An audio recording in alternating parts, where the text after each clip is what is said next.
Hello friends, welcome to my channel তৃপ্তির রসুইঘর। আজকে তোমাদের সাথে শেয়ার করব অনেক পুষ্টিগুণ ও ঔষধি গুণে সমৃদ্ধ সজনে পাতার লোভনীয় স্বাদের একটি ভর্তা রেসিপি।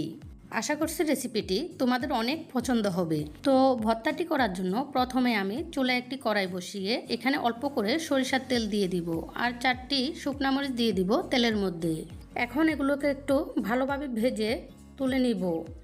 এরপর এখানে কড়াইয়ে দিয়ে দিব বড় সাইজের একটি পেঁয়াজ ও একটি রসুন কুচি করে কেটে। এখানে যেহেতু আমি তেল অল্প করে দিয়েছি সেজন্য চুলার আগুন ডিম করে বেশ কিছুক্ষণ সময় নিয়ে এগুলোকে ভাজবো। এখানে বলে রাখি, যারা এখনও আমার চ্যানেলটি সাবস্ক্রাইব করোনি, ঘরোয়া সকল ধরনের রান্নার রেসিপি পেতে আমার চ্যানেলটি সাবস্ক্রাইব করে রাখতে পারো। আর যারা আগে থেকে সাবস্ক্রাইব করে রেখেছো তাদেরকে অসংখ্য ধন্যবাদ।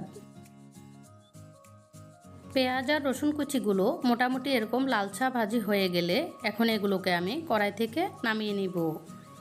এরপর এখানে দিয়ে দিব 1 আটি পরিমাণ সজনে পাতাগুলোকে আমি ভালোভাবে বেছে ধুয়ে নিয়েছি। এখন এগুলোকে আমি খালি কড়াইতে কিছুক্ষণ টেলে টেলে ভাজবো। পাতাগুলোকে ভাজার সময় চুলার আগুন বেশি হাইটে দেওয়া যাবে না, চুলার আগুন মিডিয়াম পর্যায়ে রাখতে হবে।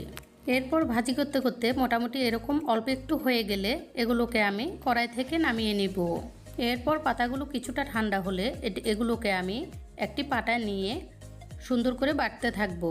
এখানে তোমরা এগুলো চাইলে ব্লেন্ডারও মিক্স করতে পারো, কিন্তু আমি মনে করি যে কোনো ভর্তায় পাটায় বেটে করলে এর স্বাদটাই অন্যরকম লাগে। সেজন্য আমি কষ্ট করে হলেও পাটায় বেটে নিচ্ছি। আর ব্লেন্ডারে ভর্তাটা শুকনা শুকনা মিক্স হতে চায় না, তখন একটু জল দিতে হয়, এতে করে ভর্তার স্বাদটা পারফেক্ট হয় না। এখন পাতাগুলো ভালোভাবে বাটা হয়ে যাওয়ার পর এগুলোকে আমি একটি প্লেটে নিয়ে নিচ্ছি। এখন ভর্তাটা মাখার পালা।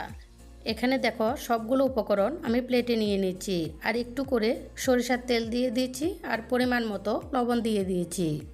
এখন ভেজে রাখা শুকনা মরিচগুলোকে আঙ্গুল দিয়ে ভালোভাবে টিপে টিপে একটু ভালোভাবে ভেঙে নিব।